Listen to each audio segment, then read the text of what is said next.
things with the audio, and we're going to switch over to the main thing, and something happens in the chat room, but I don't have the chat open so that I can commit properly to things I promise and immediately break. It's your game mommy. It's Dying of Exsanguination presents Dying of Exposure's Curse of Strahd. And I am joined by Belladonna and the Wacky Sidekicks. Say hello, Belladonna and the Wacky Sidekicks. Hello. Hello, Belladonna and the Wacky Sidekicks. This is a name that was exposed just now. I didn't agree to that. You never agree to the things that get named, and it always runs in the opposite direction, unfortunately, at least in the 100% of RPG experiences I've had with you. This time Ron didn't make the name. And no, this time it wasn't Ron. No. But it's just an observation to be made that, like, one of the characters is having a certain sort of experience, and the other three are not having that experience, but their reactions to it are significantly shaded differently. When you're in your hometown and everything's bad, and other people are like, "It's pretty bad here, but we'll make lemonade out of lemons," and you're like, "I am so tired of citrus fruit beverages. I would like something." And there's no sugar. There's no sugar. It's just the lemons. Just lemons and Barovia. Mostly peel. It's mostly cups filled with zest of lemon in 8-ounce proportions that you're supposed to drink. And that's it. Just powdered lemon. But nonetheless, last time on Curse of Strahd, we were in a delightful situation of joyous fun. The party arrived in Vallaki. Arena immediately broke off to go to St. Andrew's Church, which was the whole reason she had joined you. And in my headcanon, Esther has not noticed and does not remember that Arena was ever with you. Some child urchin, you were immediately swarmed by child urchins trying to pick your pockets, but with a swarm of her own from Belladonna, Scratch greasing up some kids, and Mwezi-Mwezi just like lifting one aloft in the air, you managed to hold on to your items and create some suspicion with the local guards. I will remind you, you have 1 point of suspicion in Vallaki right now. After which you decided to make your way to the Blue Water Inn, familiar to Belladonna as a place that she has stayed before when she was in Vallaki, where you met Erwin Mardikov, a friend of Belladonna's. Decided to stay in the regular room, looked around, unpacked your stuff, and and confirmed that the room itself was in fact a sacred place. Mwezi-Mwezi then immediately wanted to take a task to his private mission, that they were assigned by Madame Ava, and head to Blinxie's Toys, where you met Blinxie and his capuchin monkey Piccolo. Piccolo, after looking at some various items and some questions between Gadolf, Blinxie, and Scratch about a mechanical doll type creature and some stuff that was actually in the book, you were commanded by Piccolo, the monkey himself, to return there on the following night for information as to whatever that might be related to the werewolves that call Barovia home. The lycanthropes of Barovia, the native ones. And then on your way back from Blinxie's and heading toward Rictavio's wagon for Rictavio's Circus of Wonders, that you saw at RSX Stockyard, you noticed someone following, or rather specifically Esther noticed someone following them, and you all sort of like herded this person into an alleyway. There were threats. There were aggressive statements. As statements made, you made the person piss themselves and go report back to Lady Wachter, noble here in Vallaki, that there was nothing to see and you were not important enough to be followed. And he headed off in that direction. And we have returned here to the alleyway you were on, somewhere between downtown and the shopping district where Blinksy was, and the Arisek Stockyard, which is a place you'd been before on your way in, and where you'd seen Rictavio's Circus of Wonders, and where also Scratch is going to be able to obtain some materials potentially, or obtain some armor, find an armor, or a forge of some sort, of blacksmith. Yeah, so you all dealt with the spy. We return to the four of you. What do you all do? Do you pivot? Do you pivot plan with the spy having followed you, even though it seems like they've been dealt with? Or do you head anywhere else? It is middle day still. It's still pretty much like 3-ish p.m., kind of like later afternoon, but still middle day in Vallaki. What do you think about following this spy as a general? I'm in. Does anybody want to like trail after it? I mean, it could not even be far. We don't all have to go. If Scratch just wants to, like, I think it might be prudent. I mean, yeah, it does. It does feel like we should probably someone should follow him. But then, how close are we to looking at the festival stuff or carnival stuff? Rictavio's. Well, so there's Wictavio's wagon, which is what had Wictavio's Carnival of Wonders painted on the side of it. And then there's the festival that's coming up in a few days. And that is the Burning Sun Festival. I think. Sorry, Festival of the Blazing Sun, to be specific. Sounds about right. Yeah. Yeah. So do you want to follow? Do you want to split the party? What do you want to do? I I'd rather can. not split personally, but I think we could handle 2-on-2. You guys can. We can meet you back at the carnival if you want to go ahead and get a lay of the land, and we can. Yeah, that sounds good. What say you, Mwezi-Mwezi? but I will go with whoever will have it. All right, who wants to follow the spy with me? I will go with you. Yeah. All right. We'll meet you. We'll meet you two at the carnival tents or the wagon. Yeah. Yeah. Do I we know my have- way around, so I can help him.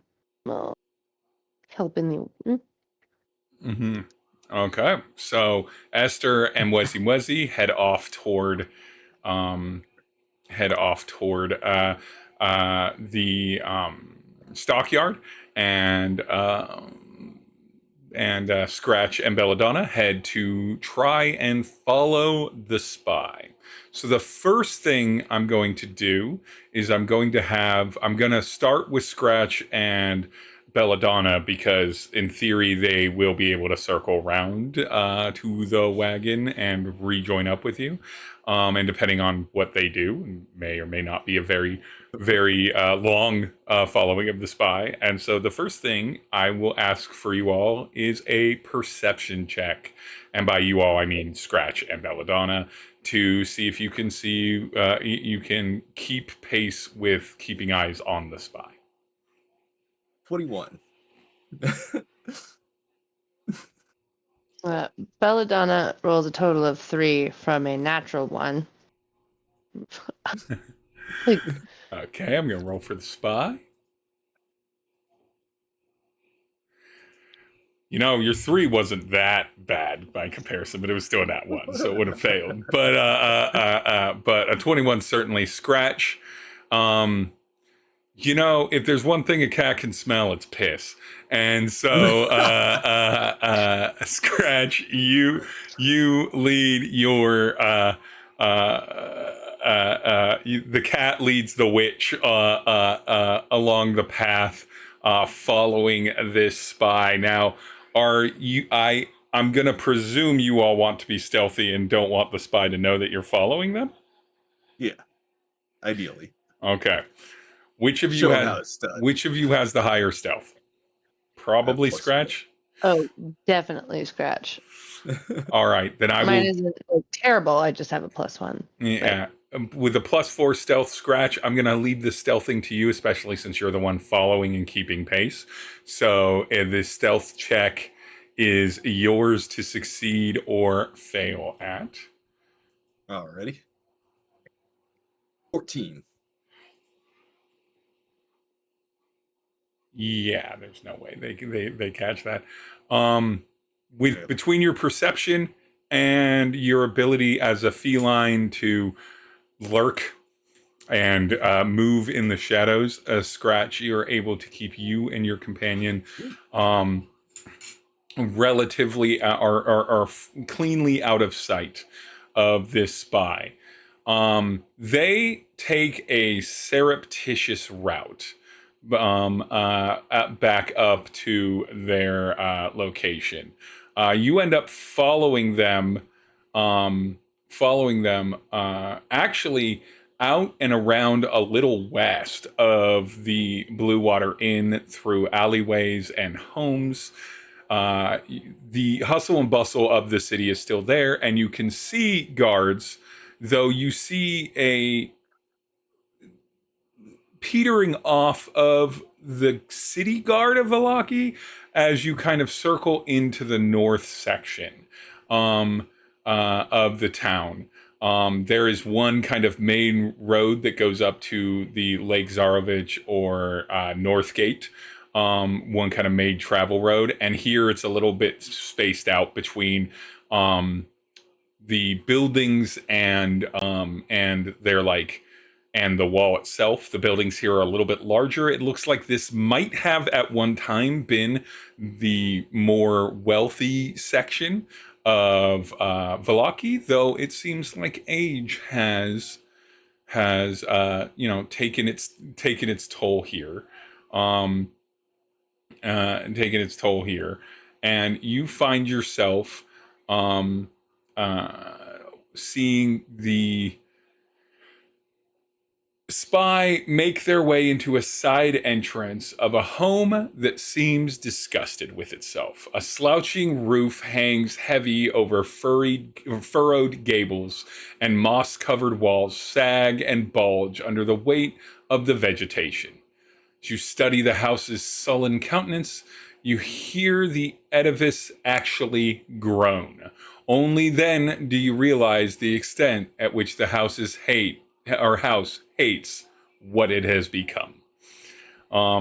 This Belladonna is the Wachter family home, otherwise known as probably pronounced Wachter House, but I'm pronouncing it Wachter House because everyone in my Vallaki has southern accents. Wachter House. Sorry, Wachter House. There we go. We'll give it a flat A. So the Wachter House, and everything, and you see him make his way into that home through. It's got like a little stone fence, nothing or stone fencing around it, nothing like super high, like 5 feet tall, and then like some wrought iron at the top of the brick to make it about 6 feet. So it would be inconvenient for someone to go over. There's a wrought iron gate that is worn with age, but still fairly sturdy, and that's closed. And he went into what was the side servant's gate, utilizing a key to open it, and then closing it behind himself and relocking it behind him. Does this look like... Sorry, just real quick. In comparison with like the other houses in the surroundings, Does this look like a significant estate?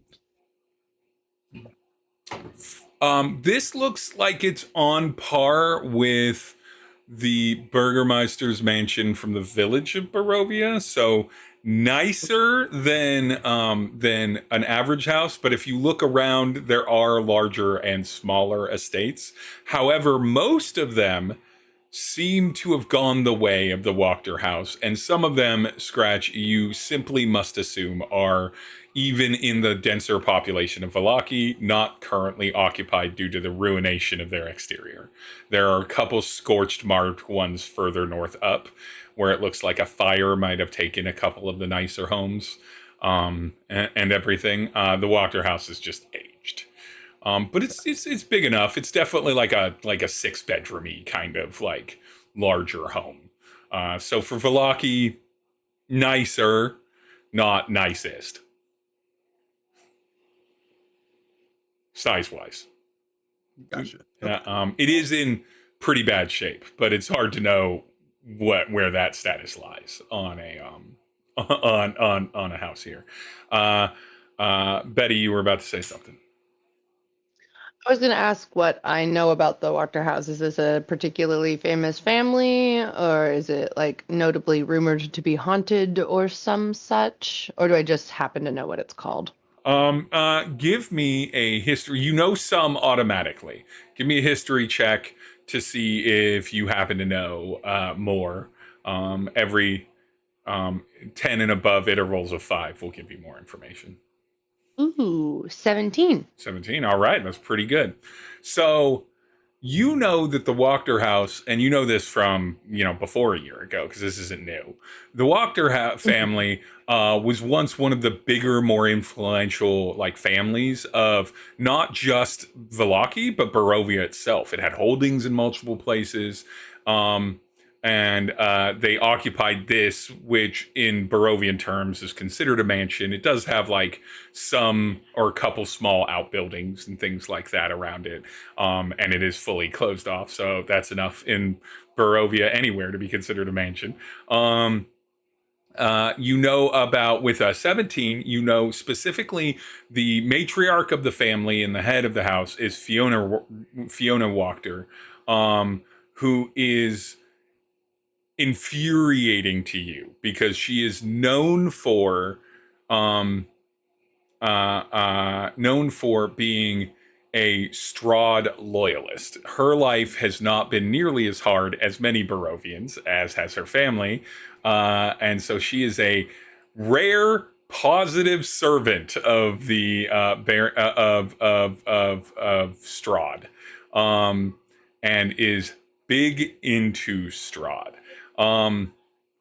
However, recently you had heard you also are familiar that the Baron here, who is the head of this town, the Burgermeister of this town, and her have no love between them. She hates the Baron, maybe because he's more flippant about his absolute disconcern with Strahd and his resistance to the idea of that. You throw a festival about the blazing sun in a place like Barovia, and everything. So she's not a fan of the Baron. Baron's not a fan of her. And with a 17, I think you remember something about rumors the last time you were here about her maybe starting an order or like a faith-based thing. Not about Strahd, though. That doesn't feel right. There's something going on. You can't remember what it is, but you remember that it was immediately distasteful. Whatever it was that you heard. So that's what you know about the Wachters. Wachters have,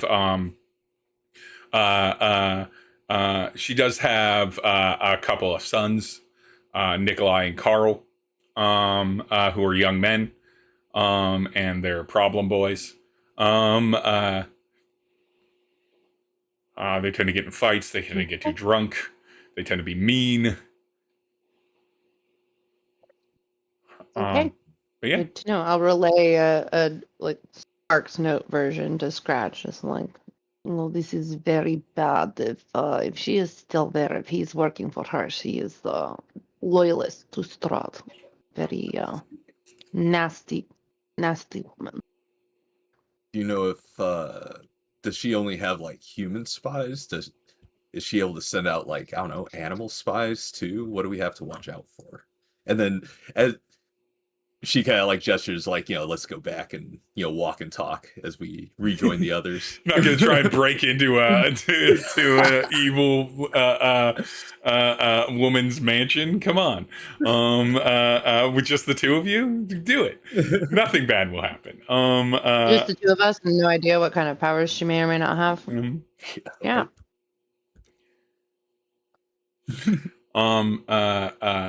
You don't know what powers she might have. With a 17, you don't know. You would imagine she can't be super powerful because you're pretty sure the Baron doesn't actually have any kind of he has sway and political power, and he's also not the kindest of men. But him and his wife are not they're not rumored to be grand, powerful mages or anything like that. So, certainly isn't cooking with that much fuel if she hasn't made them go away yet. But you don't know if she's got any kind of magic or ability to manipulate animals or warg or anything like that. Yeah. Maybe we can handle her. If nothing else, maybe we can bring that house down around her. If it comes down to it. Maybe we can find information. She is starting some sort of religion, some sort of cult, even if it is not directly about Strahd. If she is one of his closest allies, being in good there, we could access a lot of information, is all I'm saying. It is an avenue. Yes, absolutely. Pro tip to all people. I might have mentioned this in the past. All people running Strahd, just have one of the players be a local, and then that player always has the download that you'd have to invent NPCs and books and flyers for. And instead, there's just a person that knows things about the land. It's quite nice. And Strahd players, be a local, because they can just make shit up, and it gets Not all GMs love that, but I love it. I love it to death. No players, do it. Just do it. Do it. And if your GM doesn't like it, ask. if your GM doesn't like it, you know what? Get a new GM. Anyway, there's only one way of running games. My way. It's terrible. Let us cut to Esther and Mwezi-Mwezi. Esther and Mwezi-Mwezi, you're traveling familiar paths back to the Arasek Stockyard. The Arasek Stockyard is again a place where there are farm animals, there are warehouses, there are tanners. There is it does look like only because you'd heard Scratch mention it. It does look like there's a smith here. Because you can see the dark, familiar smoke of any kind of blacksmith's forge. Anything's there, and you find yourself back in the region. And again, there is a wagon, a carnival wagon, that is brightly painted with Rictavio's Carnival Wonders on the side of it. And it looks unattended currently. It looks like it's not a big wagon. It's maybe about 12 feet long, tall enough for someone to stay in. Has a secondary kind of raised roof to it. Nice hard covered metal metal strapped roofing planks bent over. It has no, it looks like it has an entrance where one might hitch it to horses to draw it, and a seat there that is currently detached and put off to the side. So that it's easy to get out of, and you can see, even as you approach it, a large metal padlock with a large iron keyhole in it. And the two windows on those big kind of barn doors that open up the front of the wagon, those big, swing doors that are padlocked together, have the same sort of like lead, like little small window framing with the same sort of like grimy slash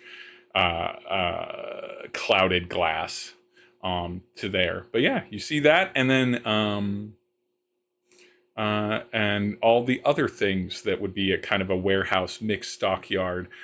Do you guys approach close to the wagon? Do you look around, eyeball things, look for animals to pet? What do you do?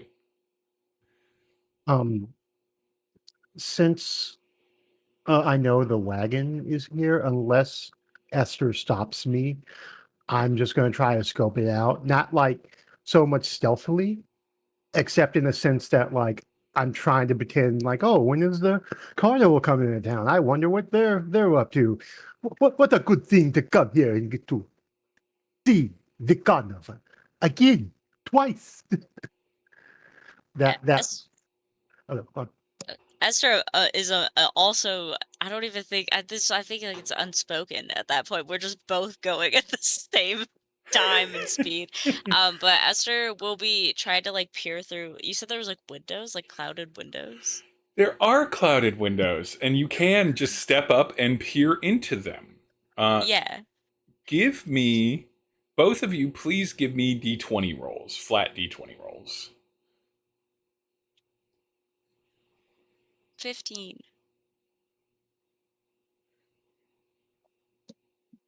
Nine.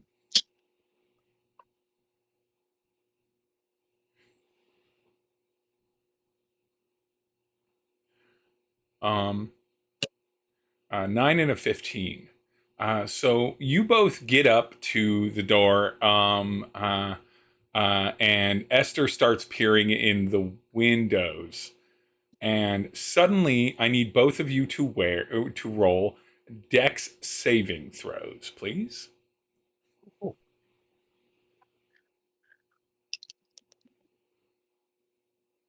16.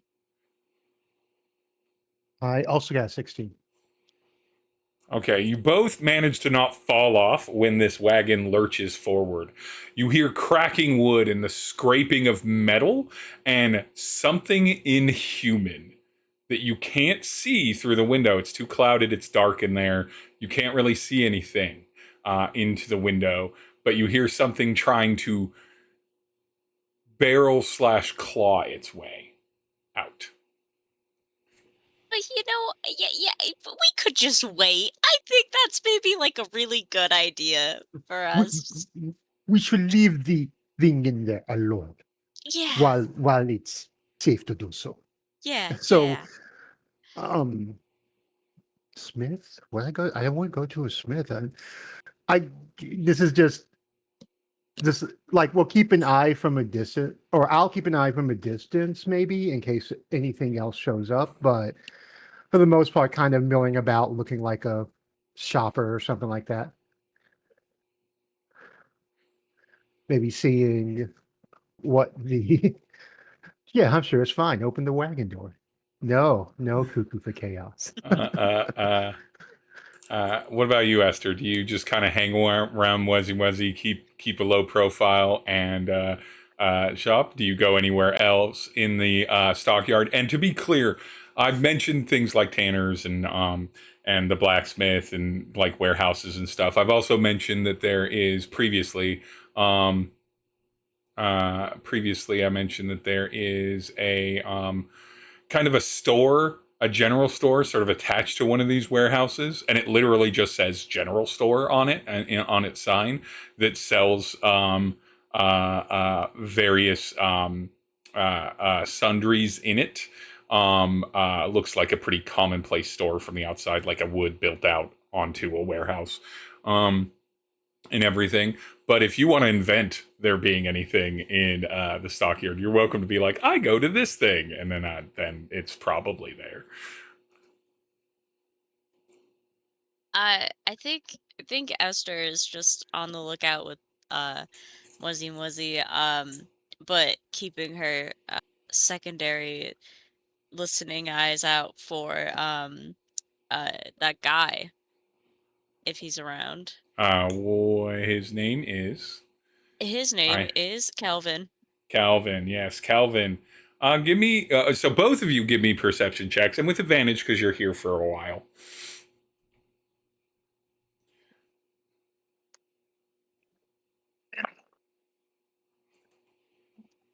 19. 19, okay. My perception is a +4, and I rolled a 16 and it auto-math to 14. I think I rolled a dirty 20, but now I Okay. don't know how to see what I rolled. Give me a moment, and I can see what you rolled. No, not here. This one. Nope, not that. It looks like it did it with disadvantage. Yeah, that Yeah, I looks like, saw the 16. yeah, because the 16 is right above the 14 in the log. Okay, then 16 plus 4, so dirty 20. Perfect. There it is. Yes. Hydrate. Okay. Yeah.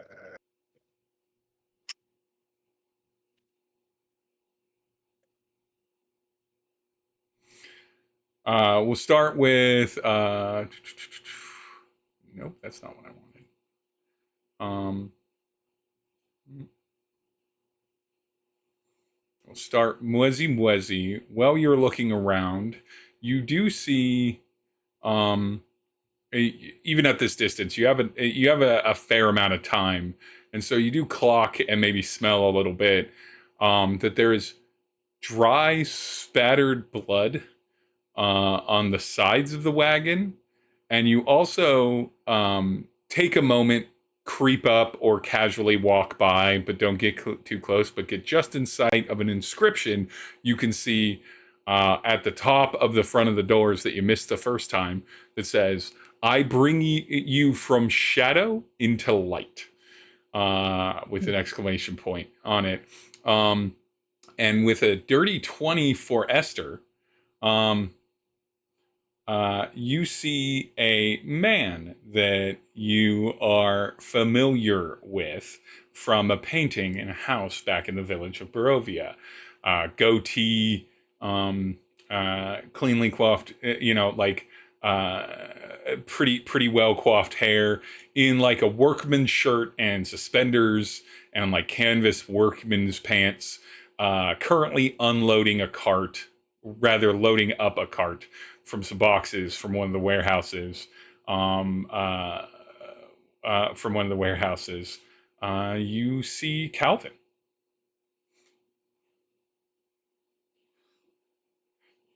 Esther will kind of grab Mwezi-Mwezi and go, "That man over there. His wife is the one with all of the doll children I was telling you about." Oh, the doll children. I remember you've told me that, Sister Esther. Let's Yeah. go. Do you want to go say hello to him?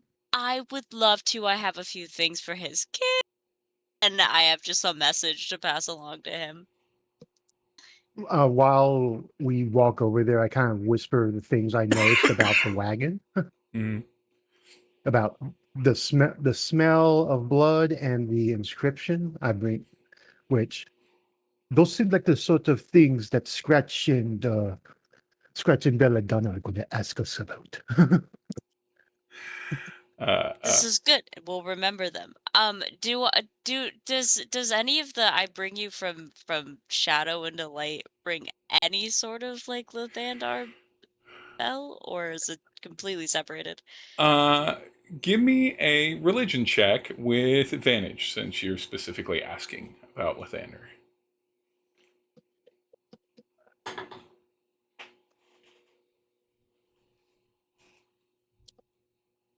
25. Very good.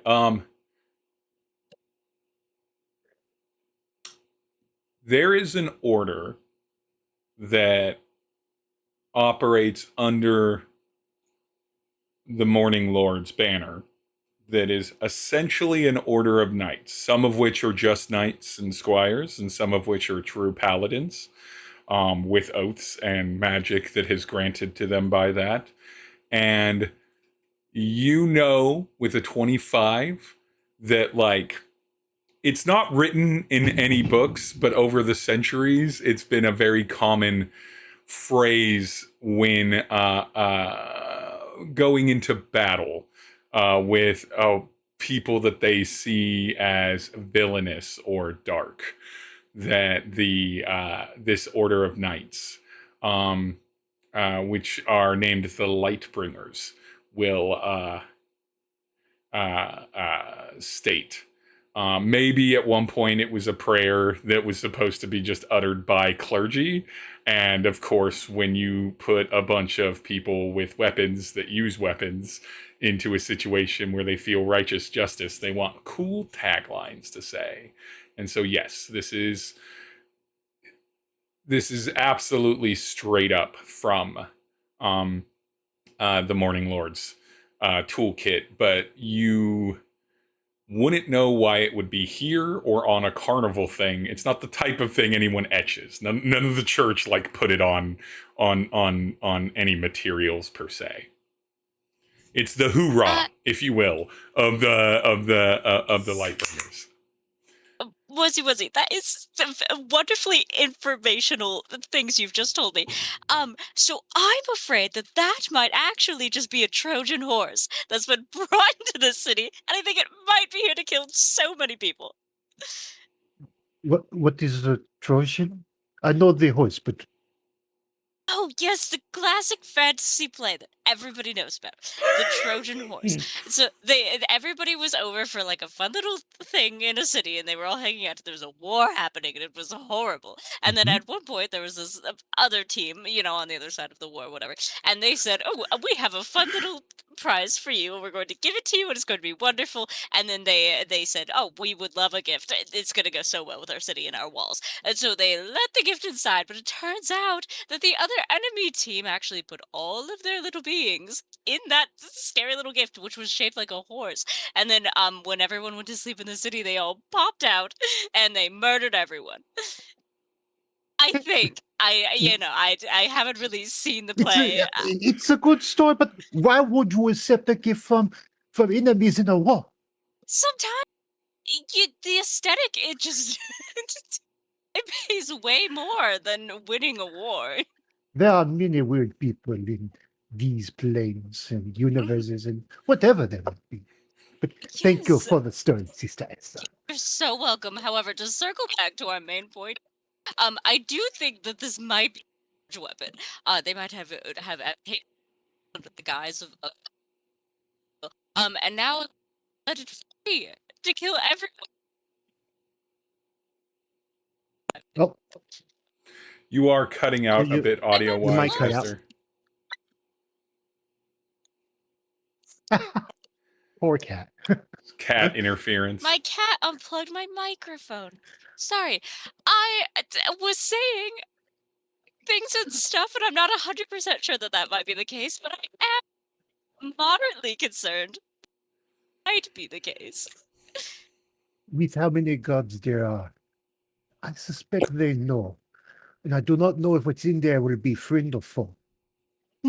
Doesn't I bet seem they're right. very friendly, but it might be friendly to us. Actually, I think they partner with Lathander. It's gonna be wonderful. It's gonna be great. I don't think this Strahd guy likes the light, so if that's light, that's good, right? This is true, but I don't think we should mess with that No. thing no. anymore. It's a little scary. We do not need to do that. I like to think that you're I am continuing very this good. conversation directly next to Calvin, who is just like diligently loading a wagon because you got to the place you wanted to get to, but had to finish the convo, and so We he's both totally. I mean, Mwezi-Mwezi wouldn't stop, so you can definitely Yeah. take that in. So this man looks at you and is like, do you think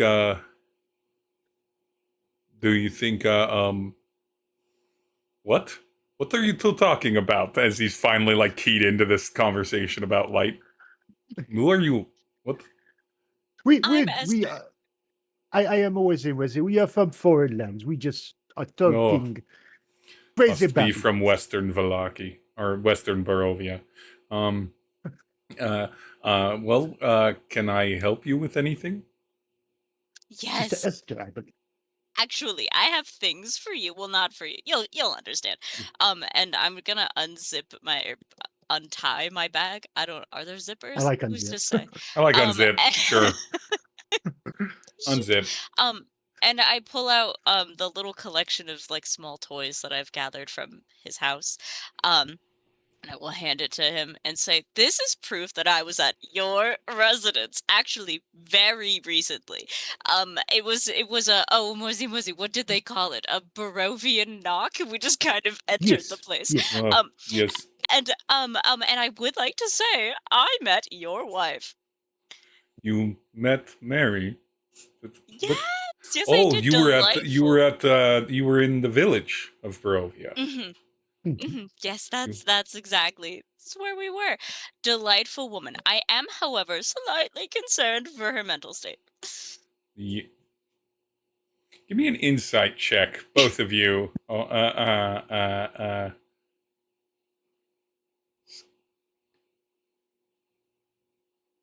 18. 7. Esther, you see like a whirlwind of emotions flash on this guy's eyes, like a little bit of fear, a little bit of apprehension, a little bit of sadness, a little bit of anger, a little bit of wariness, distrust. And he goes, and he looks at the toys that you hand him. Well, I believe that you were there. Yes, Mary is going through a time, and I was unable to help, and it became too worrisome. So I took our children to come back to live with my sister here. And thank you for bringing my children's toys. I appreciate it. So she is You are not so welcome. doing well still. No, in fact, she's actually doing awful. And while it does, I mean, you don't know me. I'm Esther. Nice to meet you. I have so many dead husbands. Anyway, it may seem slightly out of character for me to say this, but I do think that there's something to be said about true love, and I think that Mary might just love you. And I'm just slightly concerned because there's this nice little lady, Morgantha. She owns a pie shop. It's in a windmill. It's lovely. And she immediately remembers that we burned the place down. And just pauses mid-sentence and then gracefully continues. And they were It's making close these for renovations. exactly. And they make these pies, right? And Yes. these pies just knock you right out. Well, And she, I believe, only eats those pies, which seems concerning. And I did read your letter, sorry, but it does sound like you care very, very deeply for this Mary lady. And I think perhaps she could use a little bit of a help, a little bit of life assistance. And if you do truly love her and your whole family, I might maybe send some more wellness checks or something of the sort. I'm very worried for her. you say a lot of words. And he's kind of like half listening to you. Yes, I know that there is love there, but there is also mania. And the mania is the thing that concerns me. I love Mary, but I love my children as well. And I cannot possibly put them in danger or leave my sister and her husband to care for such a large burden. I needed to contribute, so I decided to work here. But she's still breathing, though. That is good. And apparently eating. You mentioned the meat windmill in the pies. Yes, they do make a respite from sad times, and so I knew she was a fan of them. I too partake in occasionally, and I hope that they open up again soon based off their renovations. So Is she we will see. she We will starved? While you are having this conversation with Calvin, Belladonna and Scratch, you come back toward Rictavio's wagon, which is where you said that you'd meet. Give me perception checks just to see if you in the crowd spot where Esther and Mwezi-Mwezi wandered off to. 14. 14? Ooh, 19. 19. You see that Mwezi-Mwezi and Esther are talking to some man off, like several buildings away. Esther seems to be doing the lion's share of the talking to some confused man that seems perturbed by the conversation. And then you also see the wagon. Scratch. We must go over there before she marries him. Yeah. I was thinking the exact same thing. So you come We up rush over. as Hello, we sisters. as we rejoin, and now Calvin looks at a very typical, typically like rough-hewn Barovian woman and a walking bipedal cat, and then looks back to the two of you and is a bit overwhelmed and just simply goes, I appreciate that you have brought me these things in the news. I hope that I left a letter for Mary to come find me. Hopefully when she feels able to, heals and is able to come find us. But until then, I do not think that there is much benefit to endanger myself or my children to travel back to the village anytime soon. I understand, and that is your choice. Maybe just send a few more letters. All I'm saying. Keep in touch just a little bit better. I will deliver postage, or I will send postage to her if she is even aware enough of anything happening in the real world. Well, I'm so sorry for interrupting your workday.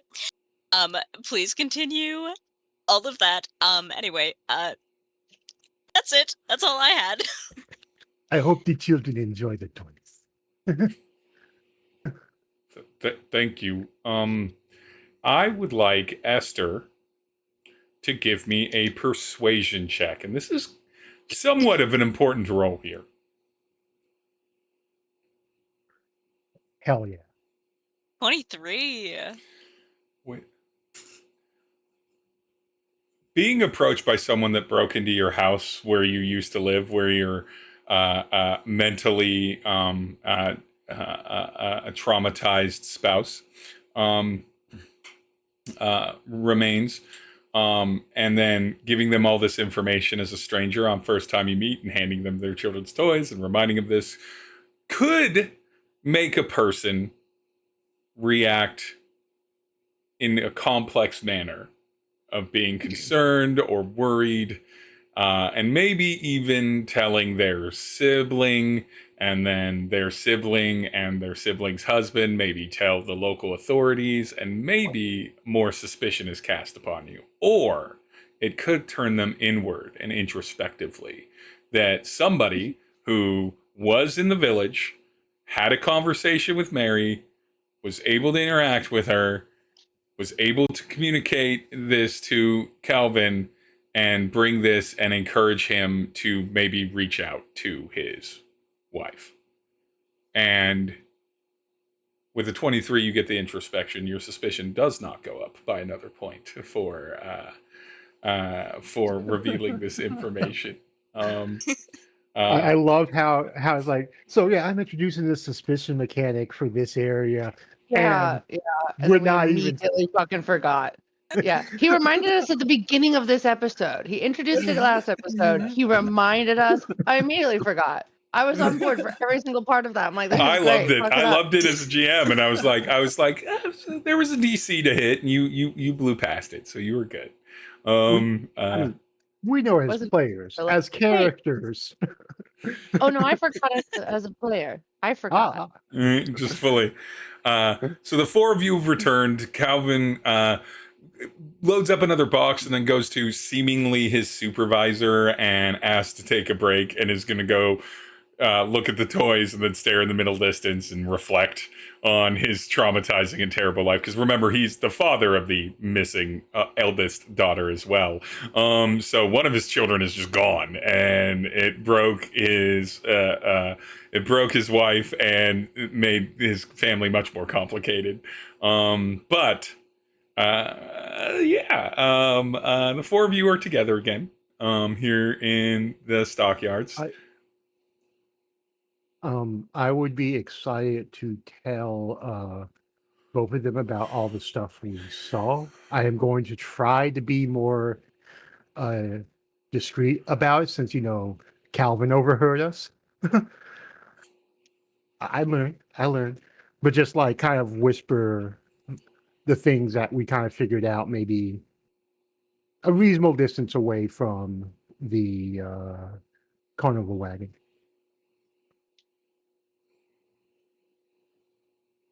I mean, sidle So over what- for a little chat. So you relay all of the stuff, the growl, the clawing sounding from the inside, the lurch, the dried blood on the sides, the statement of "I bring you from shadow into light," carved, etched into the door frame of the front of the wagon, the giant metal padlock. Yes, all of this is relayed. And Mwezi, you should also tell them about the Trojan horse, but you tell the story this time. I think There you'll were get it people perfect. who were very bad at war, and their enemies sent in the perfect thing that let them kill all the people who were very bad at war.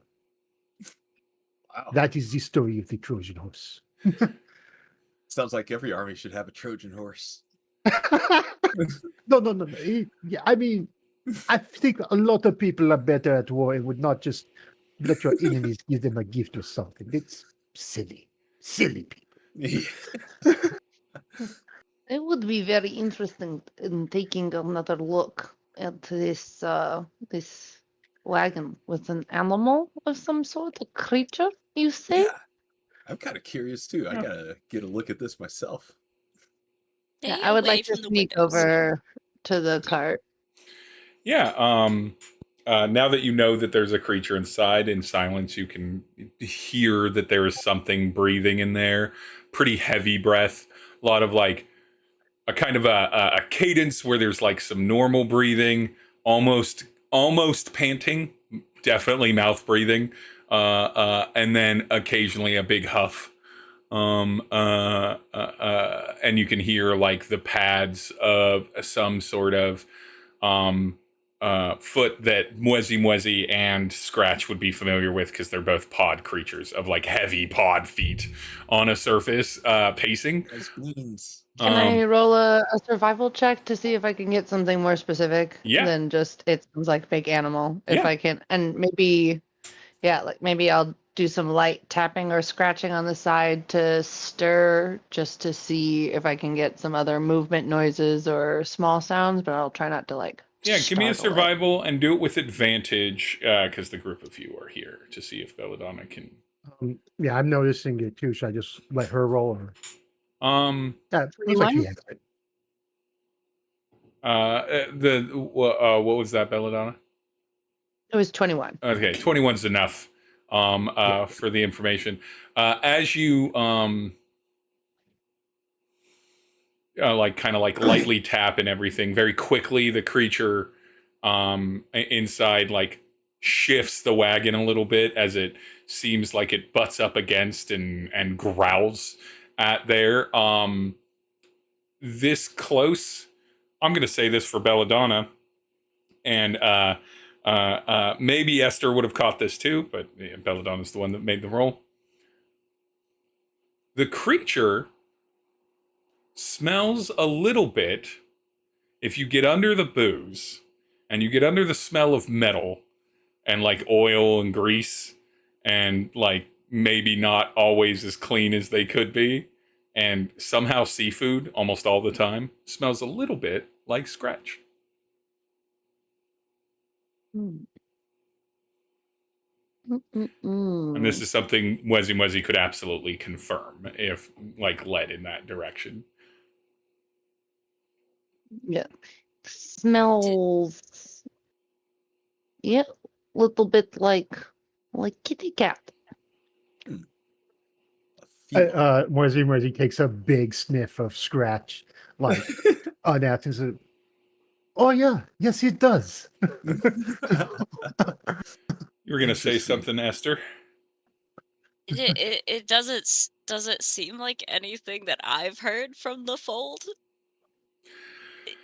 Like, No, I don't think so. It doesn't seem like it's anything that you've heard from the fold. I'm not gonna have you roll. I don't think this would be related to the fold if I recall that campaign well enough. I don't think this ever came up in the fold. But I will allow for anyone that wants to roll either a survival check or another one for Belladonna, a history check or an animal handling check, whatever is the highest stat for any of you. I'll roll Okay. history. I'll roll survival. Because there is, in theory, a way that, like that this is something that any of you might have interacted with in the past. I got It's only a 10 for Belladonna. 15. 15. 7. 13 animal handling. You I just sniffed too deeply of scratch. sniff too deeply of scratch. You get a little stoned. Scratch caught a little piece of that weed before it escaped.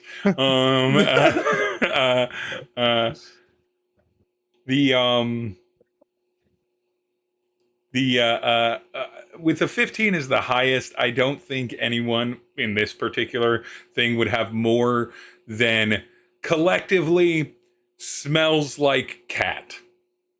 Big cat, but cat. Certainly not another palace cat tabaxi in there. Are there any large cats in the wider your Esther, your religion, Lysander? Does he have any kitty cat friends in his celestial history? No roll necessary, no. Perfect. No, actually none. So this is kind of a really big surprise. I have Also- no idea where to take this. Also, for your purposes, Belladonna, Barovia doesn't have any large cat-like creatures, as far as you know. Like, certainly not wild ones. Yeah, no mountain lions here. Not even mountain lions or like No ghost cats. not even mountain lions or anything of that ilk, servals or anything like they have house cats and apparently scratch now, and that seems to be the entire And feline, apparently scratch now. and maybe whatever's in this wagon. Can Belladonna. Yes. D- Or scratch. Can yeah, Yeah, I let's don't go know. with I was Scratch. gonna Scratch, ask what were a you gonna say? question. I was just gonna say, can I see anything through the clouded glass? Like, is it the kind of thing that I'd be able to like reasonably get some, like, see something if I get close enough? Only for you, I have to give you a either investigate or perception check, and I'll let you roll it flat. Other people know, just you in this party. Okay, I'm gonna roll investigation. That is a 21. You don't see anything for a while in this. You can hear it, you can smell it now. It definitely smells something of feline to you. Yeah. And it's so dark in there, and the glass is so clouded that you can't really see anything until you see Scratch, something that you're familiar with seeing and you know happens because you are a feline.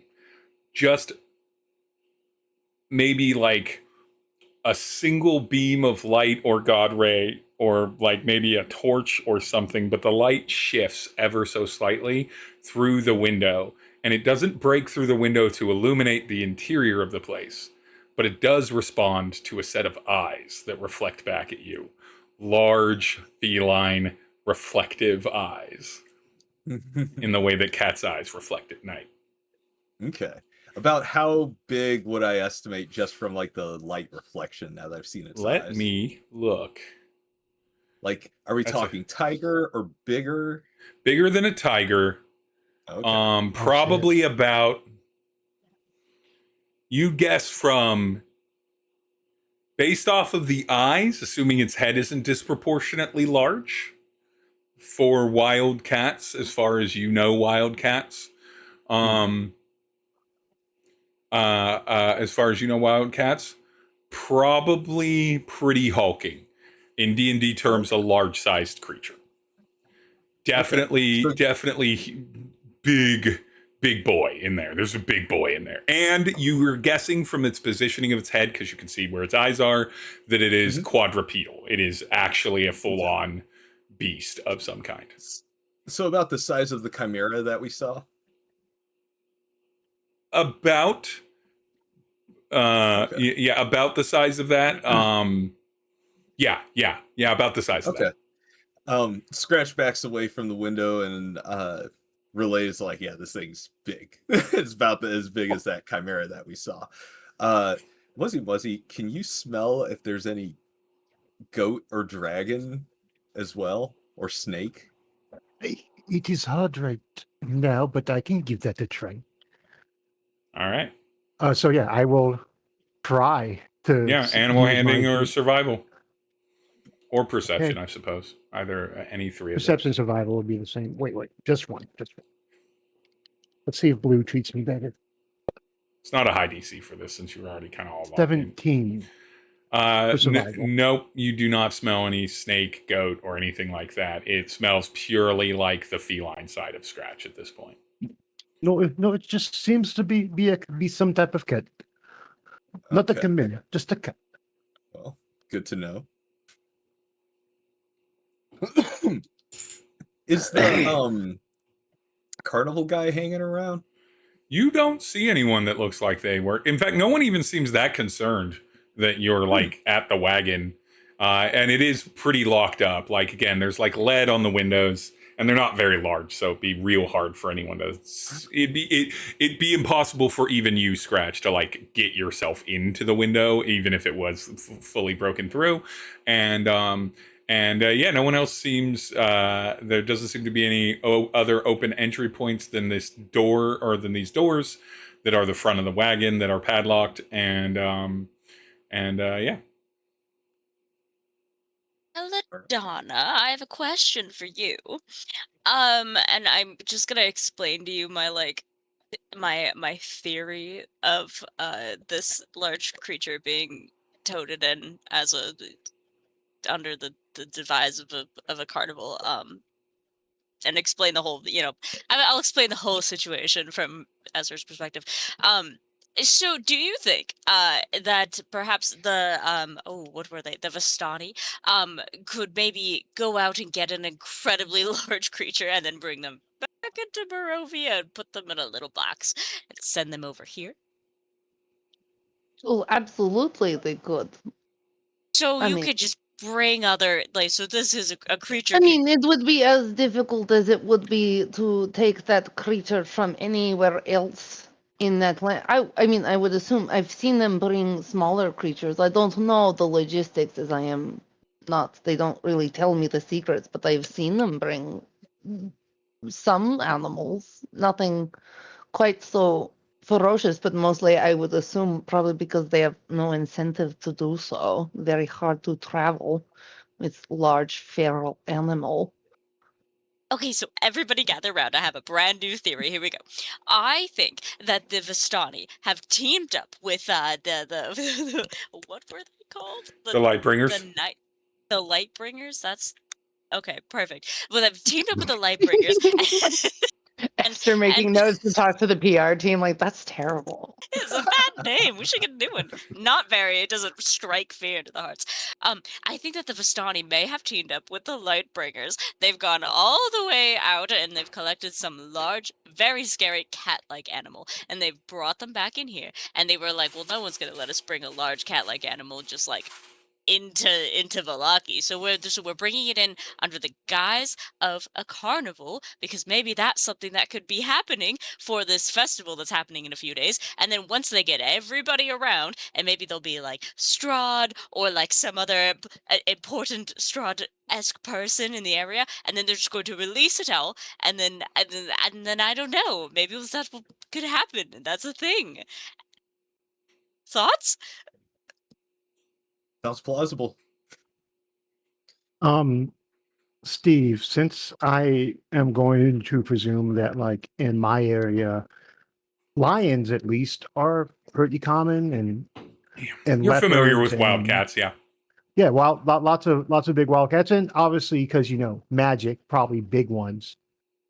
Has my sister Ngozi ever told me a story about an encounter, or have I ever? I'm trying to think about. I think if they're in the area, then yes, you would inherently know about wildcats. And wildcats don't behave any differently than they would in their area. They're pack animals. They're just animals. And everything. And so they're as dangerous as they would be normally. This. Okay. Yeah. But yeah, you would know enough about them. How do you think the Vistani caught my sister Ngozi once told me about a king who wanted a big cat to be their pet. And it took about an entire army of men to successfully get it. They were considering hiring us to go and maybe track it down, but my sister did not take the deal. So we didn't get to go and do that. But it seems hard to me that the Vistani, such nice people, we've been able to just easily capture. Give me, before response, Belladonna, give me a history check here. History check. Be a 13. You mentioned that the Vistani do bring in creatures from the outside, and that's true. I'm going to leave this up to you. Barovia is split on the Vistani in the way that they're the only ones that can move in and out of Barovia, and Strahd favors them. A lot of Barovians, this just makes sad. Other Barovians suspect that the Vistani work with Strahd. They don't know. The village of Barovia is pretty loose with the idea, like pretty light on the idea that they're working with Strahd, because they feel like it feels like Strahd would have no allies if he didn't, that would have any kind of freedom of choice. Why would he? But the Vistani, as far as they know. So I'm going to let Belladonna decide where she lands on if she is suspicious enough of the Vistani that they might work with Strahd, or if she just thinks that the Vistani, if somehow Strahd can't stop the Vistani from moving in and out, and like allows it for some other reason that isn't specifically malicious. Oh, I think should be more inclined to probably believe the latter.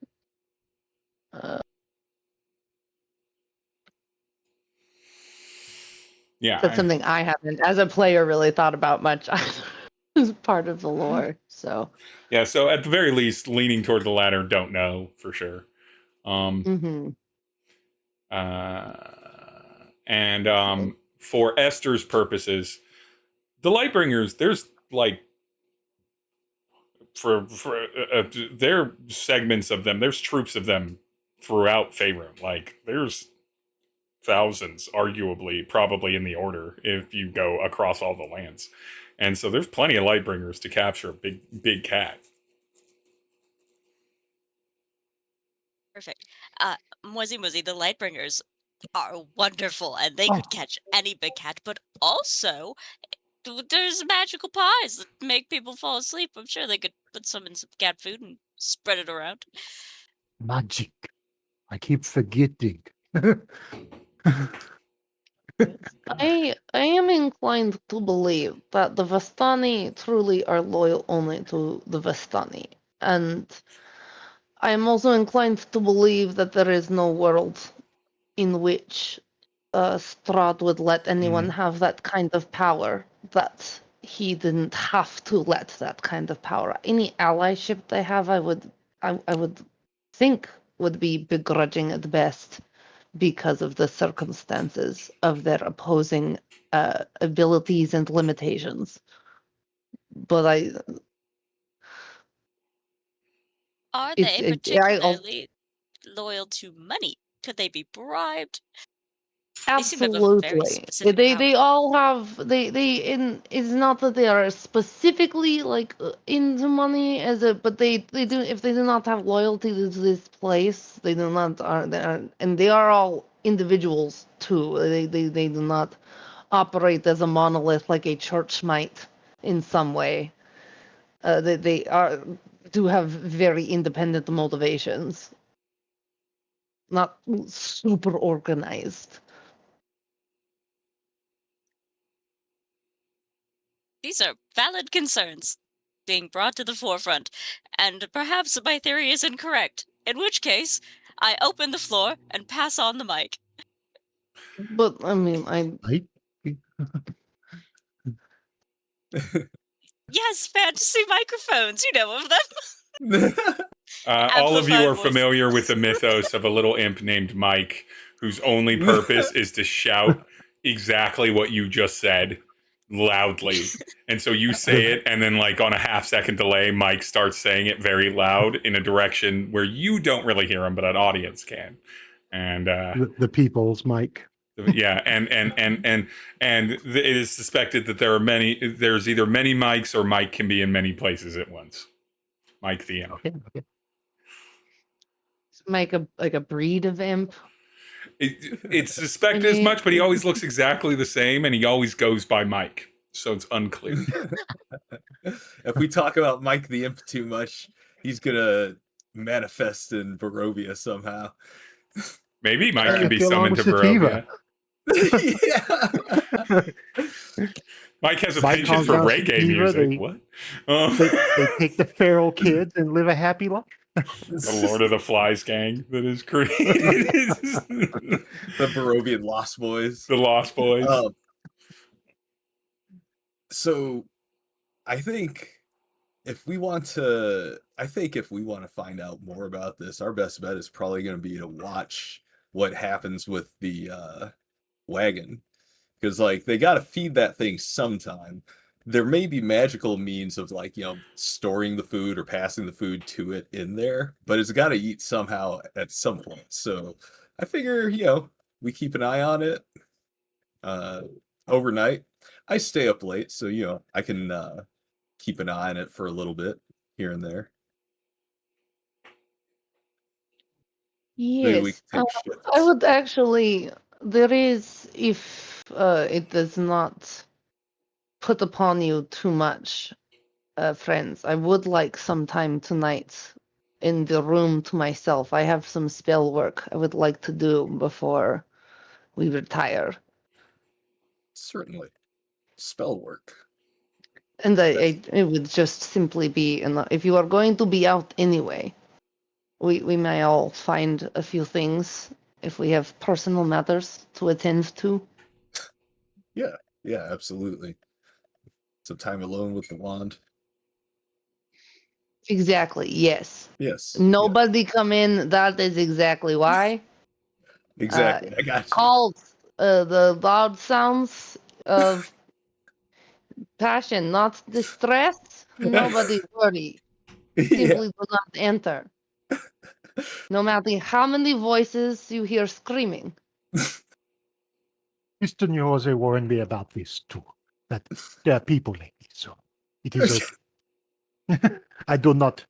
You do as you please, Sister Belladonna. That there are people like this. Yeah, what is this BDSM? Has not heard of a microphone, but has heard of BDSM. Jumps to that. Jumps right to that. Amazing. Magic time. All right. Sounds like a plan. All right. Well, I'll be keeping an eye out.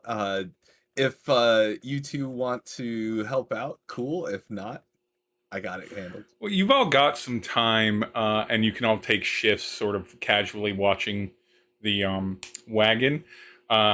I believe, Scratch, you wanted to check to see if you could get some armor of some kind. Yeah. And so that would be here. You can see the blacksmith forge currently kicking that dark smoke in this area. Is there any other supplies that any of you would like to obtain or look for or shop for? Not every location is as fleshed out as Blinksy's toy shop, but or Max and Max's. I don't have something I would buy, but I feel like Mwezi-Mwezi would still take the time to try to stop by the church or whatever and leave an offering for the local gods.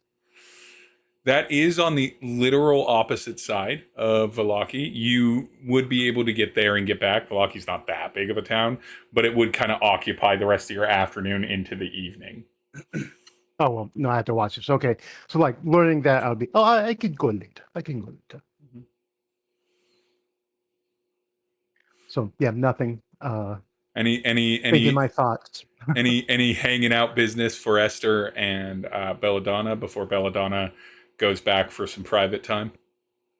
Oh, I would love to shop for some poisons. You seem like you might be very knowledgeable about poisons for some reason. Sure. I would love to spread a little bit of my expertise around. Yeah, is there like a potion shop or some There place is that a potion is shop, like yes. a wink potion shop that Yeah. might have Mhm. spooky stuff? Yep. There absolutely is. Although, yeah, Belladonna, you would know about it, but give me a luck check. Trade up D20 here. Let me see.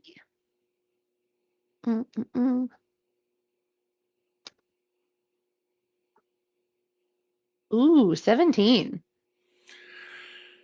Yeah, you know about the poison shop. It is run by a affectionately named woman named Big Vicky, who and it does sell like regular potions and other alchemy supplies as well. It just also definitely sells poisons. You and Big Vicky have not so much a conflict between you as I would say that beside Belladonna, the most knowledgeable person you regularly interacted with was Big Vicky, and in Big Vicky's opinion, beside herself, you're the most knowledgeable person, and both of you are confident whenever you have a disagreement that the other person is correct. And the score is a little bit leaning in your way, and she holds that against you. And so it's not like a problem, but there's a little bit of acrimony underneath the professional respect. Like, how petty are we talking here? Like these differences. It just means that the price will change depending on how willing you are to how willing and clever you are at manipulating the vendor, because she's got a bit of a chip on her shoulder about you.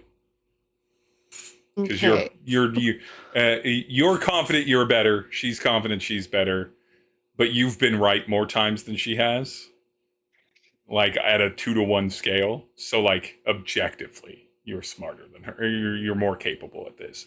But uh, but yeah, Big Vicky, and everything. So you might have to, if you want a decent price for things, eat Find a crow. way to let her show off. Yeah, you might have to play to her ego.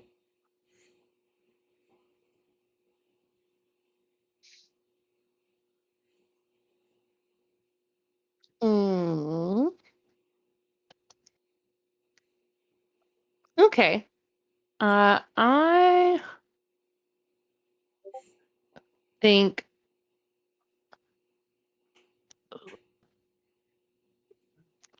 I'm going to reach. I'm going to dig through my bag. I'm going to act. I will be very put upon. I will come in begrudgingly, dragging my feet, and reluctantly pull out of my bag the poison that I recently acquired from a certain meat windmill. Yep. And I will very, very sheepishly slide it across the counter. Like, well, as you are aware, uh, there are not a lot of things that I cannot do, and if there is anyone here in Vallaki who can do them, it would be you. And I have not yet been able to identify this erstwhile little bottle that has made its way into one of my cabinets. And I usually do quite good inventory, and I can't quite place this one.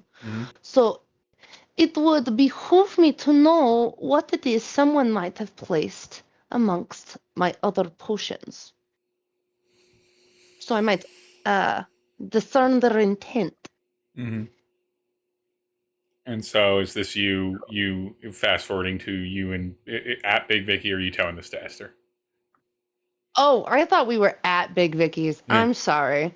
I thought we were there. Yeah. I was not. I mean, So I you're fine suppose to be fast there. forwarding. Yeah, fast forwarding. Okay, so you're at Big I was under the Vicky. impression we were there. Sorry. You're at Big Vicky's sickly salves and putrid potion shop. Mhm. And Esther and you are Esther. You follow into someone that Belladonna seems familiar with. Big Vicky is probably just shy of 7 feet tall and about the size of 2 doors. Big Vicky is a big woman. She is traps and delts and shoulders underneath an extremely well-fed person. Maybe one of the biggest people you've ever seen. Makeup on point. Face game correct. Hair delightfully well treated. Delightfully well treated.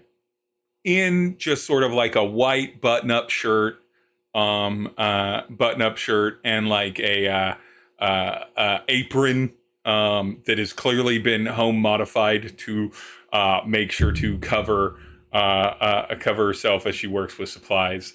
And when Big Vicky sees Belladonna and hears Belladonna ask this, she smiles and she goes, "Well, I've got no problem finding out what's in this for you, Belladonna. Thank you so much. How's the orchard been? How have your efforts been? And who's this woman that you've Well, brought into my shop?" the orchard is doing just fine. It is in the dormant stages right now, so we are taking leave of the place to do our annual visits about town, networking, you know. And this So is my important. companion Esther. Hello, Esther.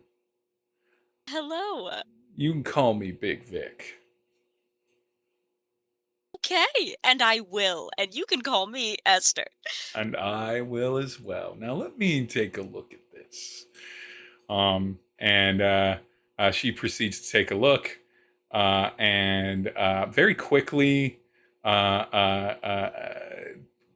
like opens, like shakes it, looks at its viscosity, opens up a couple books. She goes, has it ever been uncorked in your presence, Belladonna? Yes, uncorked very briefly. Very subtle smell, but Okay. that I'm going to do it gives quite briefly the air of myself. danger. I'm going to do it briefly myself. I need a performance or deception check from Belladonna while she does this. Is there any way I could give her advantage? Esther loves to lie. Yes. We'll give her advantage, That's and then why we'll we see love how the Esther. advantage works. So roll with advantage, and then we'll see how this works. I think I will lean on performance Okay. for this.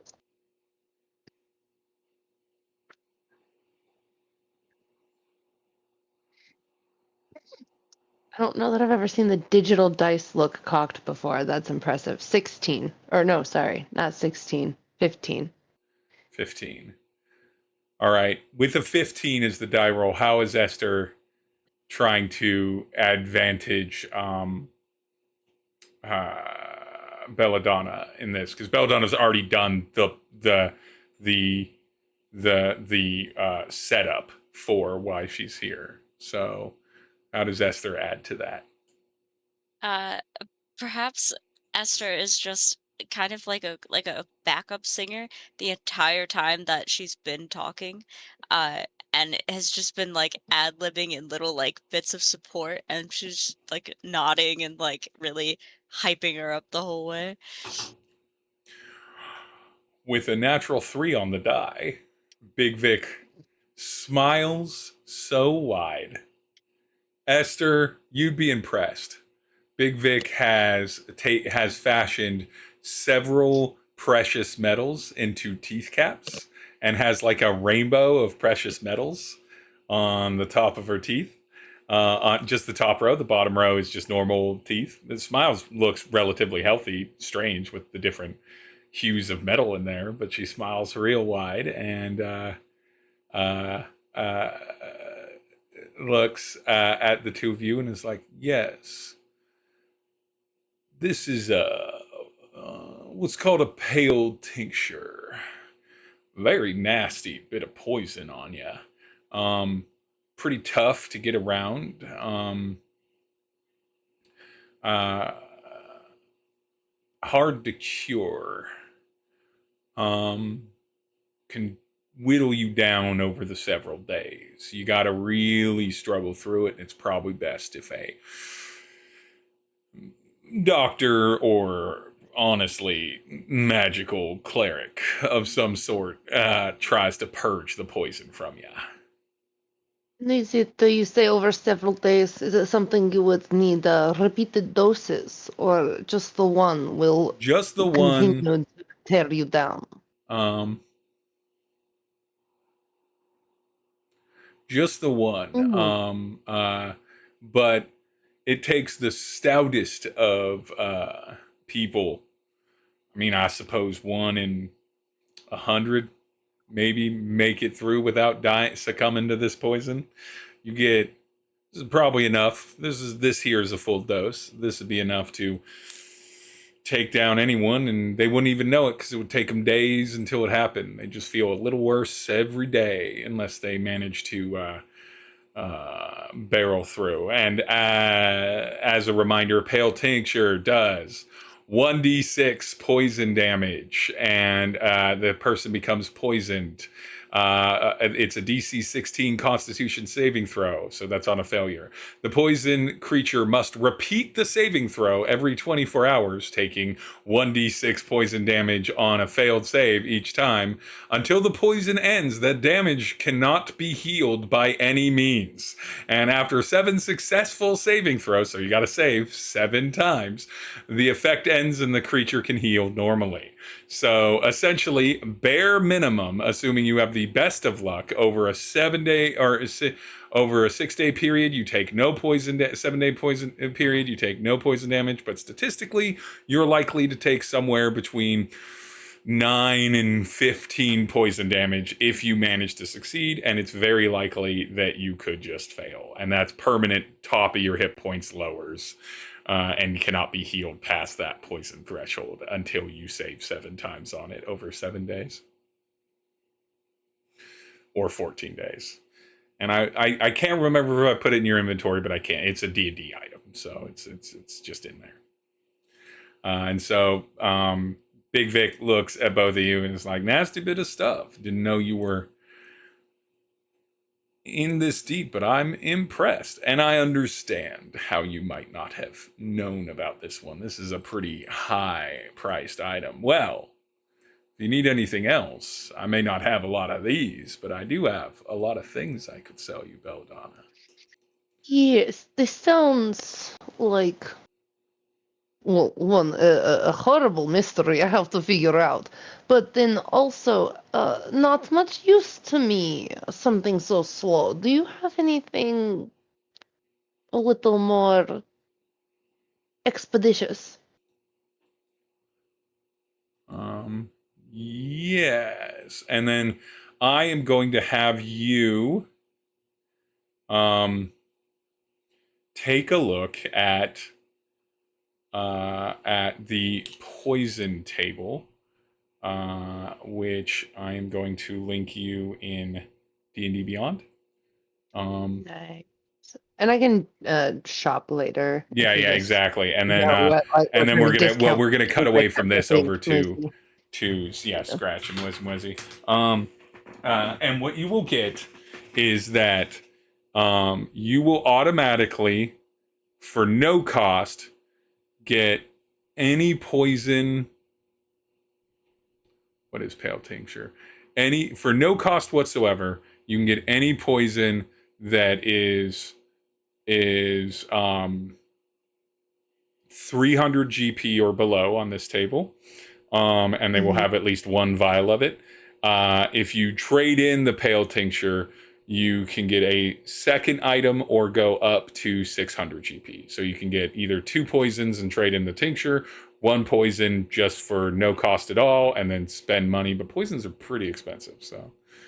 And y'all don't have a ton of money. Does Esther also No, get a I free do poison? not. You'd have to persuade her. Do something else to get a free poison. Very prone to flattery. I can come back to that. You're flashing over. Yeah. Let me know. Yeah. So you make those decisions, look at the poison tables, and everything. We're gonna cut back over to Mwezi-Mwezi and Scratch.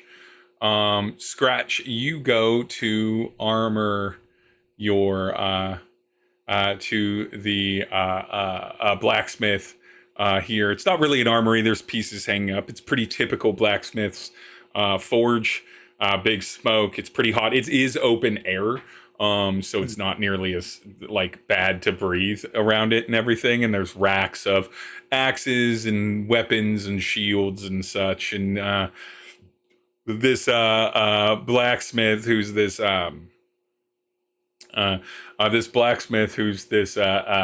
goblin fellow about your height, goblin fellow just like is working at the bellows.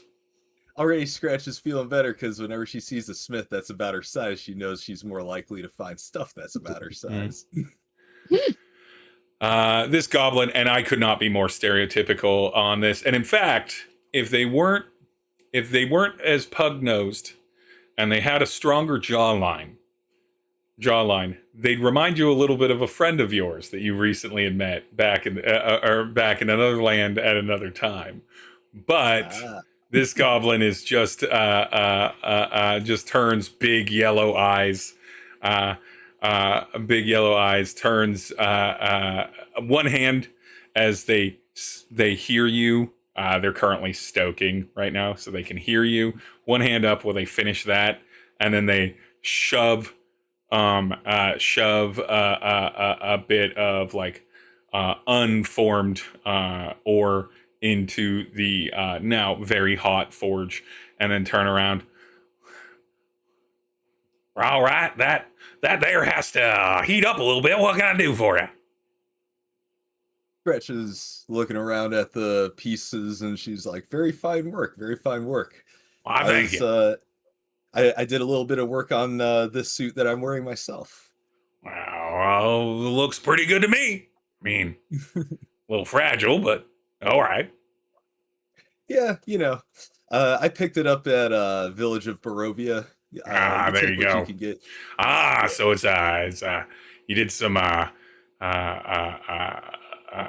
retrofitting, right? And wasn't initially perfectly. Yeah. We get that all the time. I actually end up getting a fair amount of us lower to the ground folk.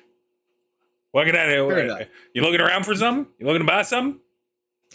Yeah, I'm looking for basically a full plate set and maybe something for my friend here too. What are you looking for, Mwezi-Mwezi?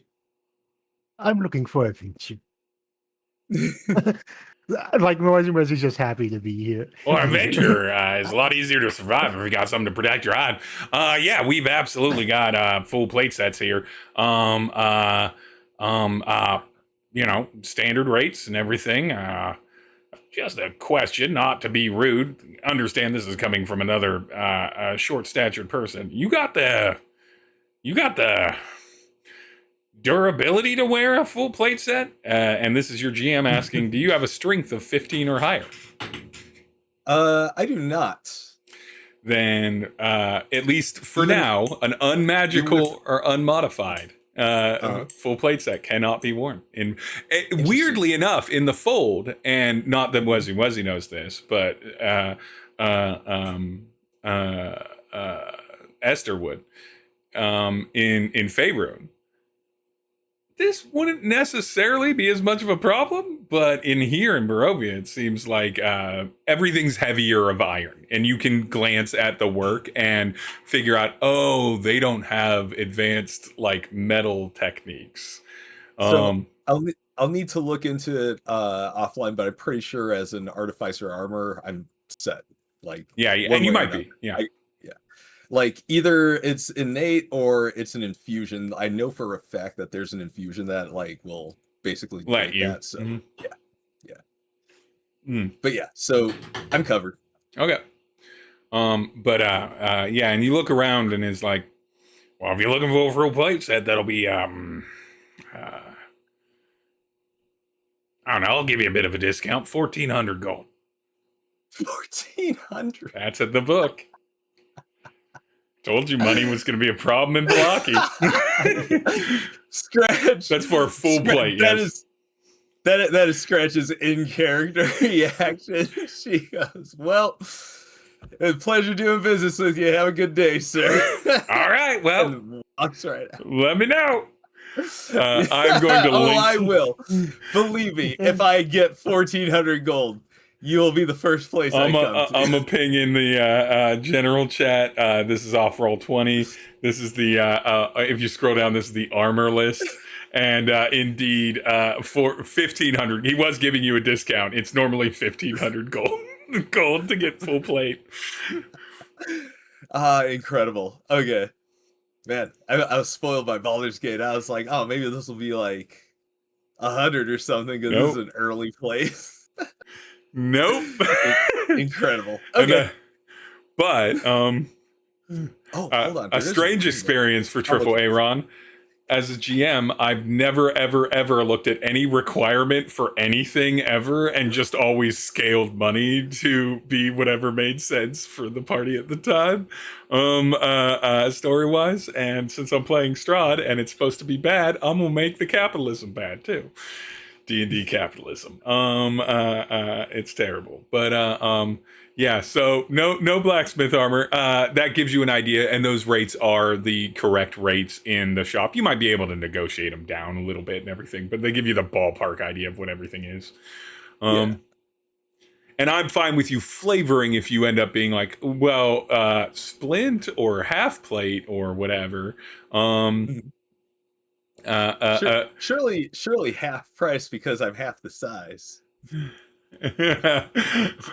No, that's what the standard shorter person discount is for. Is I can go up to 10% off, but that's as much. Just you gotta. But yeah. Okay. Anything I'll look else you through want to this look one. around? I don't know. How about you, Mwezi-Mwezi? You want to take a look at any Yeah, weapons? I don't have anything. I do some. This is why I do not fight in armor, because what's cheap? Yeah. You should give it a try. Just go out there. Just go out there. No armor. Scratch. It'll work out just as well for you. So, Esther, can you give me a persuasion roll on trying to get a free potion? I'm just gonna have. We'll just stat this.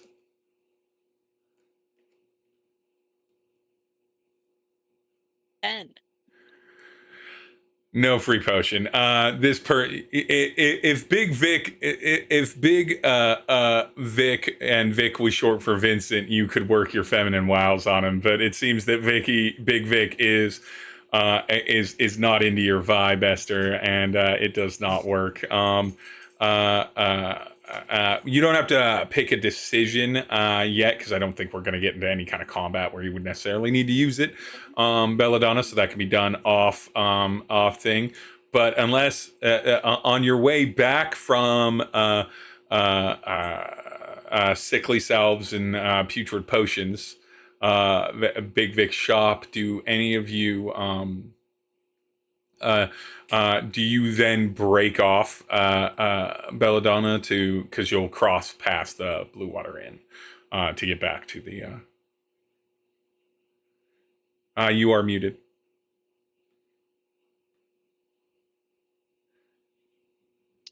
Yeah, I will break off at that point. Okay, so you break off, Esther. It's the setting sun. Belladonna, as you head into your room, I want you to roll a perception check as you break off. Yeep.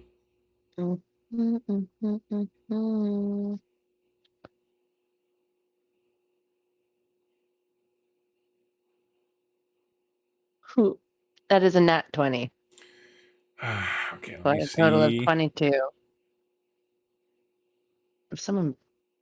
I better catch someone doing something, because I'm going to be really mad if I rolled a nat 20 for nothing happening.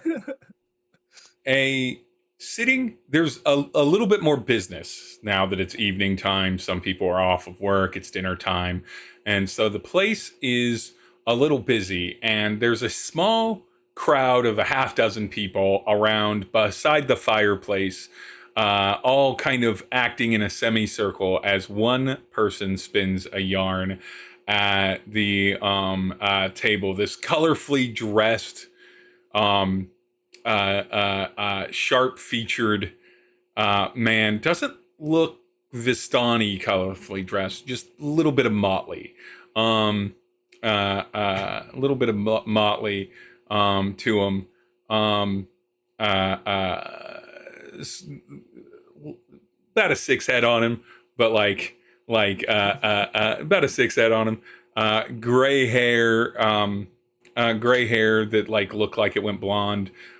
Big mutton chops, and big mutton chops, and blue eyes, and he's just in a yarn with a nat 20. And you overhear this, and he leans in and speaks, and the first thing you note is his voice, as he, or rather his lack of an accent, as he goes, "So, the young apprentice goes over to his mentor, maybe also his closest friend, an older man, somewhere between the ages of 45 and 65. Who's to say? And he asks him, have you built the contraption? For my greatest nemesis, my antagonist in life, has figured out some way to gain wealth. And the older wizard simply says, Marty, of course I've built this contraption. We will be able to go back and follow him in time to figure out how he's manipulated fate. It's about speed. It has to happen, but we also need elemental magic. I will cast chain lightning at the exact right time when the device is at the right speed for you to enact the chronomantic spell and go back and find your bully, and attack him. And the young apprentice did it. And as this man is retelling Back to the Future, retelling Back to the Future, you notice that or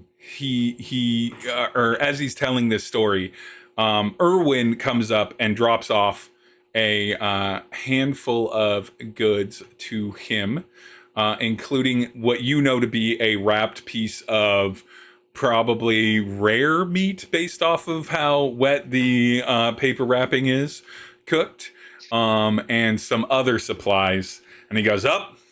My dinner order's here, gentlemen and lady. I think that I shall make my way back, have my supper, and see you all soon at a different time. You know I gotta make my deliveries. And he rolls out away from and they all go, but then they like laugh and clap him on the shoulder, and he starts heading out.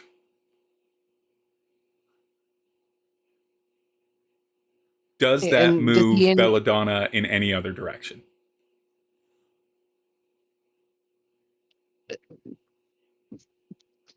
I think she would, be compelled to turn and like just see where he's going. It's more like a double take than anything else. When he leaves, you see him take right, and then take another right, and he's at least heading back to the town shops in a similar direction that you all headed to go to Blinksy's. And okay, I guess she'll note that and then go back to the room fine. for her important business. Feels like it would be suspicious to suddenly be like, oh, let's follow this person. Yeah, exactly. Yeah, Right? sure is notable though. Sure is notable. Mm-hmm. Is Belladonna telling that to everyone, or is it just Belladonna's not with you right now. She's at the Blue Water Inn to do her spell work. This person leaves that. We go back over to the stockyard where Mwezi-Mwezi, Esther, and Scratch are sort of hanging out and taking shifts, if you will, sort of like watching, seeing if anyone's coming. Can I get all of you to roll a perception check for me, please? 6. 10. 11. You are you all kind of together? Have you decided to scatter out? Is there any strategy to it, or are you all just sort of hanging out and watching? I think we'd probably take shifts. That seems small and spread out. Yeah, definitely spread out. Who got the lowest one? Me. You. 6. Scratch. 2 people walk up to you.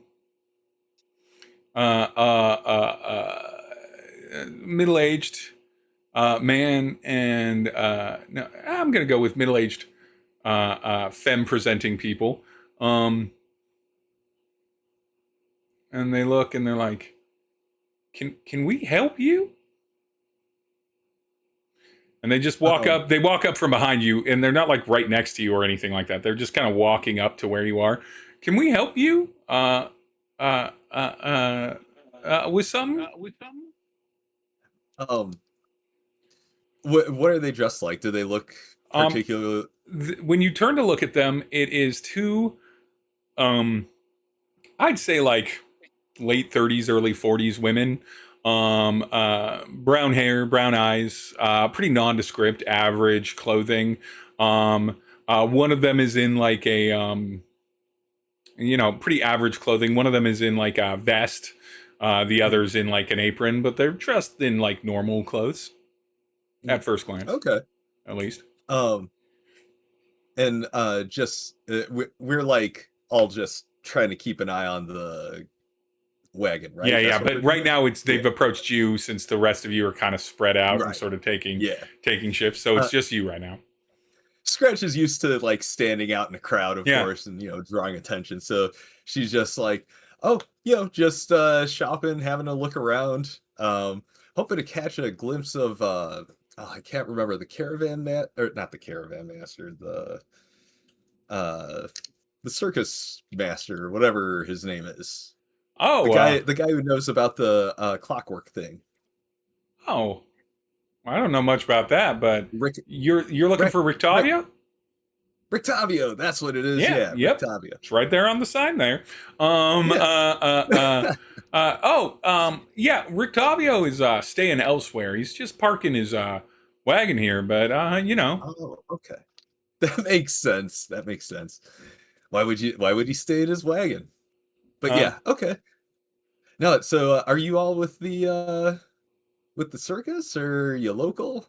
No, we're My name's local. We run the Scratch. general store. Nice to meet you, Scratch. I'm Yelena, and this is my wife, Gunta, and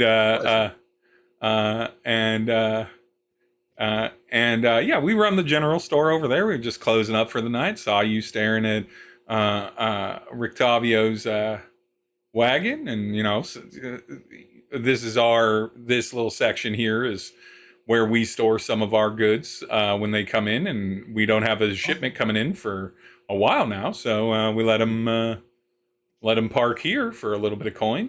And we said we'd watch it. So yeah, if you're just waiting for him, you can ask around. He's around town somewhere, I'm sure. Oh, okay. Yeah, thank you. No, that makes a lot of sense. Okay, yeah, maybe I'll go ask around about that. But hey, it was a pleasure meeting you, and yeah, I'll catch you around. Maybe I'll swing by your stall tomorrow. All right. Or your store. Well, I mean, we'd appreciate the business. Anything that you would imagine might be in a general store is in our store.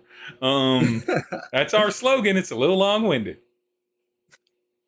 Awesome. Yeah, I'll definitely come by. And they just stand there. They don't walk away. They are, and no insight necessary. They're waiting for you to leave. Yeah. No, so like as Scratch is doing that, she's like disengaging as though she's about to like go on about her business and like, maybe even go off in the general direction of the Blue Water Inn. Yeah. As though it's like, well, clearly I'm not going to ask around about Rictavio now. He's probably having dinner or something. She's going to be perfectly normal and go back in the direction of the inn. And maybe even go all the way to the inn, or at least far enough to where she's like pretty sure she could like wander back, but like not directly back. She'd like take a turn, and then just kind of like go sightseeing through the town and like gradually make her way back. All right. You all see Scratch get Esther and Mwezi-Mwezi. You see Scratch get approached, have a brief conversation with two incredibly normal-looking people, and then Scratch heads out and away. What do you two do, knowing that you're not near each other or Scratch? Absolutely nothing. I have one goal, and it's to watch this cart. I'm going to begin to wander over as surreptitiously as I can to Esther. And when I get there, do you think? I think Scratch found out something. I was meaning to talk to him. Possibly. Her. Sorry. Yeah, absolutely, and maybe she did find something, but also we've been talked to by a lot of people who seem to think that I myself am very odd. So perhaps that's just also happened at the same exact moment. Okay. Okay. I think you're right, Sister Esther. And he just will go back to kind of like the duties of watching. I need both Mwezi-Mwezi and Esther to roll me a stealth check, please. No. Oh no, the stealth characters wandered off. 5. 3. Esther, you're sitting there and you're watching the thing, watching it vigilantly, and you hear, "Can we help you?" come up from off to the side of you, and those two people that were talking to Scratch are now talking to you. Again, they're good, solid, like reasonable distance away. They're like, 10 feet away. Like they're not close or anything. They just, approach you. "Can we help you, miss?" You absolutely can. Can I do a quick check for any like religious paraphernalia on them, be it Lathandar or not? Or yeah, go for it. Religion or Religion or perception? investigation? Investigation also is fine. I'm picking religion all day if I can. Yeah, you can do religion. 13. You don't see anything on either of them. Okay, perfect. I am just going to then continue talking to them. I am just wondering, a little bit about that carnival thing that's happening. So there's just this one little cart over here that's gotta, just doing whatever. And I haven't seen any other bits of information about this carnival. What's happening with it? I'm so interested. I'm intrigued. Oh, it's not that much of a carnival.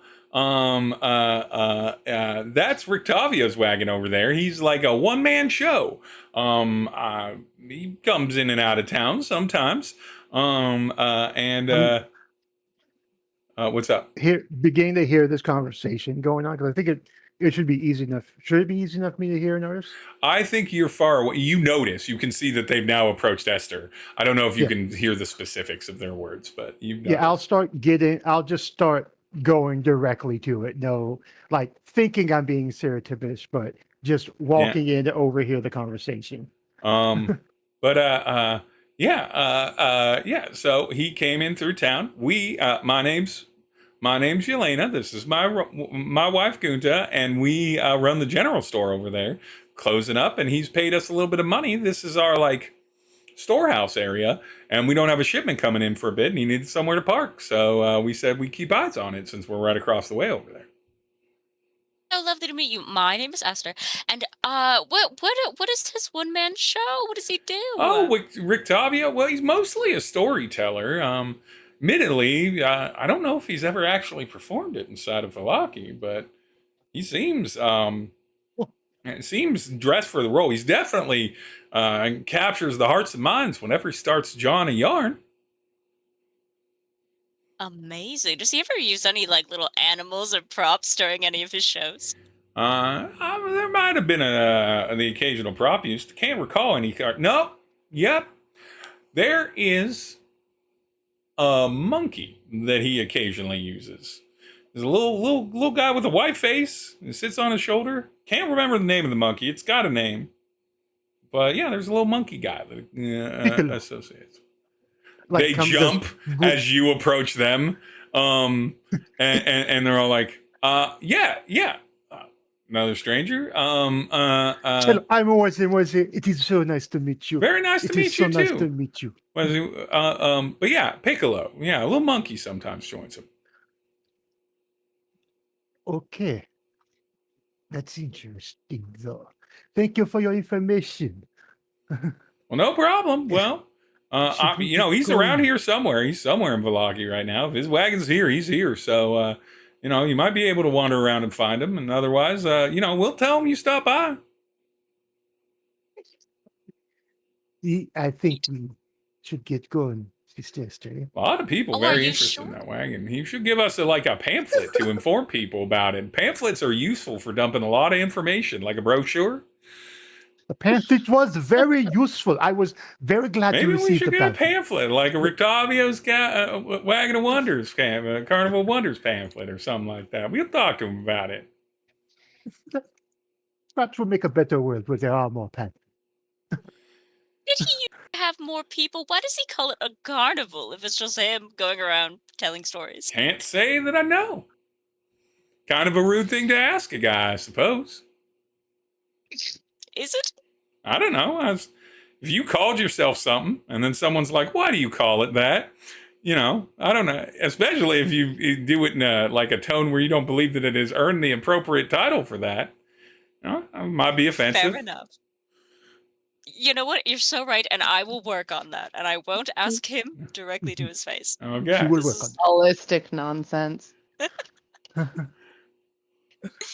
But nonetheless, all right. Well, yeah, like we said, we'll tell him you came by. Okay, perfect. So tell him that Esther came by and that Mwezi-Mwezi came by, and you can just send him our way. I feel like we will be very easy to find. Okay. And they just stand there waiting for you all to leave. I am very much like Esther. We are getting. It is so late. It is tired. Let's go. Just like slowly push and take her away.